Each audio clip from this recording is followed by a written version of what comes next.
So it's raining. It's going to be raining all week. Trying to see if the slide out will indeed work because of the damage that was done to it. So you could see like the person who hit his tail lights right there. Praying it didn't like bend the frame or anything. Oh my goodness. But we're here. So thankful. So incredibly thankful. It really was a humbling adventure to get here. It truly was. So okay, here we go again. The RV is an absolute disaster. Hello.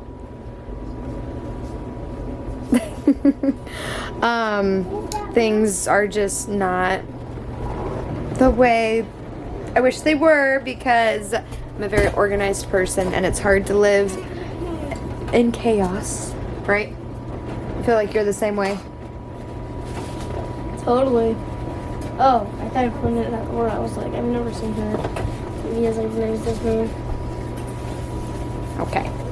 So it is downpouring. It's supposed to be raining for the next like 3 or 4 days. According to the calculations. So probably are wrong. Our puppy is obsessed with our cats still, and all she wants to do is bark at him.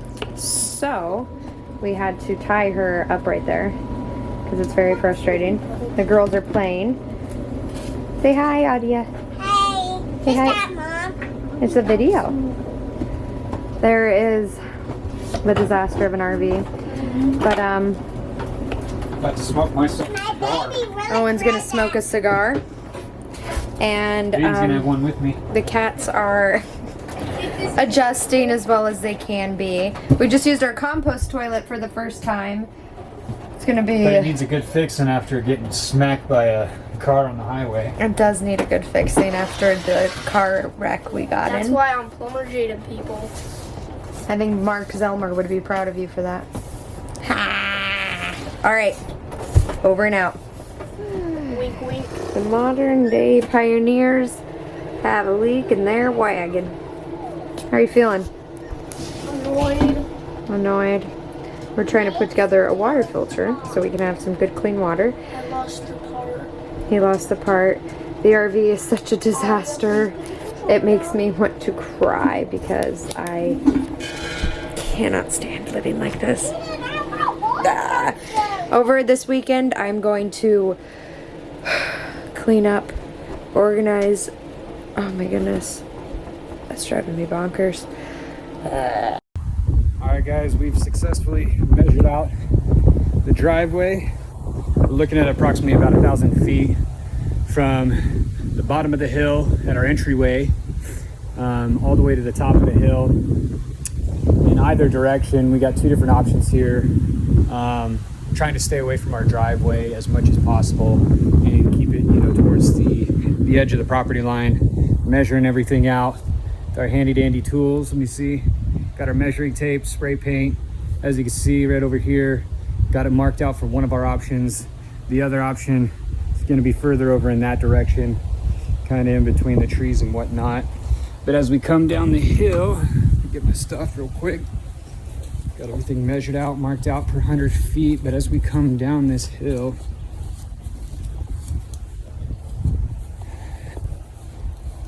show you exactly where we're running this line from. It's a little ways out, but kind of, where are we? Let's go like right over there, kind of where those trucks are. Where we're going to be running the line from. Let's start off 1 inch, run a 1 inch until we get kind of to where, the hill starts sloping up, and run 3/4 inch for a better pressure. And then once we get up here, tie it right into a spigot. Down the hill after doing the measuring, gonna kind of show you where we're tying in at. Right at the corner of our property line, we have a little 1 inch stubbed up, runs down to the meter by the highway. Basically we're gonna start here and then go all the way up. So more or less, it's hard to see my sunglasses. More or less, we got this guy right here. And then we're gonna swing around And where's my car at? There's my car. And then we're going all the way right up there. You kind of see that little mowed path. We got two options of running it. Again, we're trying to stay as close to the property line as possible to keep away from our driveway when we put the driveway in. But we got two different options on running that. And then one thing is, we get to that light pole up on my car, we're gonna have to cut through the asphalt and or punch a line underneath it to get that pipe through. I think probably cutting that asphalt is gonna be the easiest way to go about it, but we will see when the time comes. But we're excited to get some water.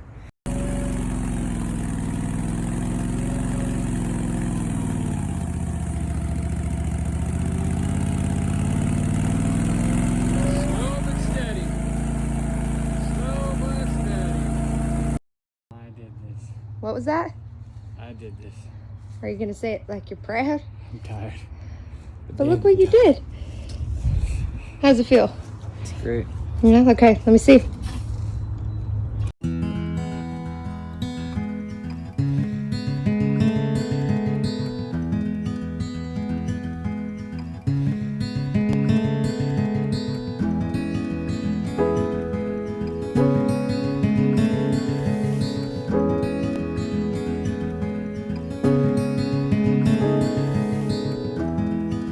Sadness sits alone, waiting on the phone, taking all the life has thrown and somehow held you home. I grow tired, dwelling on the past, picking up the stones you've thrown in a house full of glass.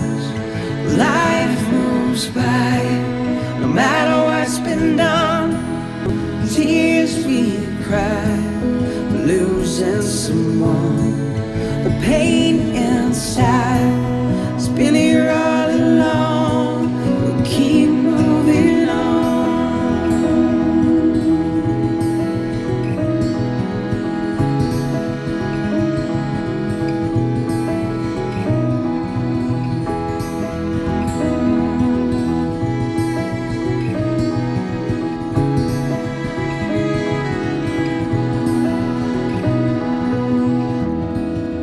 Falling to my knees, news I don't believe.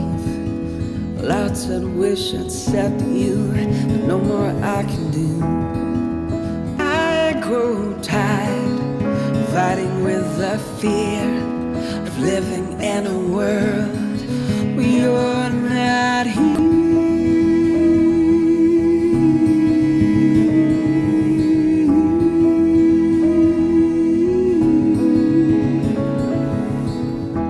Every story has an end, it's gone way too fast.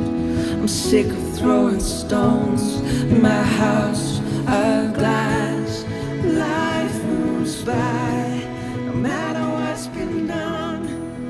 Tears we cry, losing someone. The pain inside, spinning all along. Hello, I'm Cheyenne.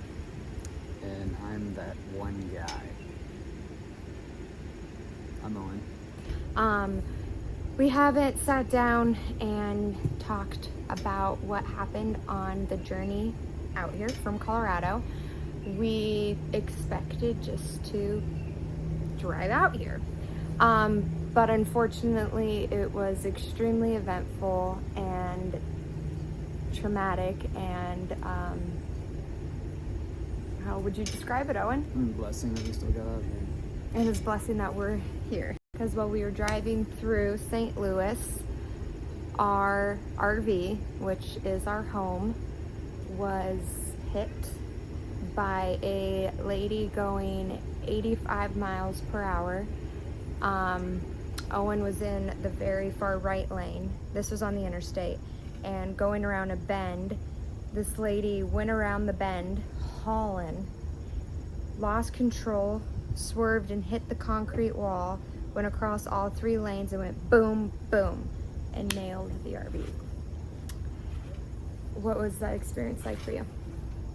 It's pretty intense. First time I've ever been into a car crash or an accident before. The thing that saved the RV really was there was a guardrail right there, because it happened right by where the come here and I'll help you. It's so hard to sit down and do videos. Right where the guardrail was because it was the on-ramp to get on the interstate. So the RV was hit, bumped up against the guardrail, and hit the entire right side of it. So the right side has some pretty extensive damage as well, but it kept the RV from flipping. Going down a hill. And going down a hill, yeah. Mm-hmm. So the police officer that arrived at the scene informed us that we were in a very unsafe area. Can you help her do that? Because our daughter has to put on her soccer cleats and shin guards right now. So where was I? Oh, he told us that we were in a very unsafe area, and that in order to inspect the RV for damages, we had to drive like within 15 to 20 minutes to get out before we can like pull over and look at it. So that was crazy in itself.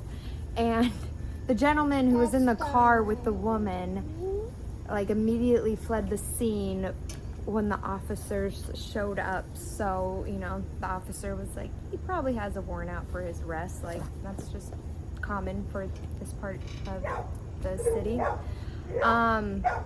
So all around it was pretty unfortunate. And luckily the RV was still drivable and we made it all the way out here. Yeah. And then the woman who was in a Land Rover, right? A Land Rover. She provided the police officers with her insurance card. The insurance card was for a completely different vehicle. And when did it expire? In like March? And the accident was at the end of May when we moved out here. So,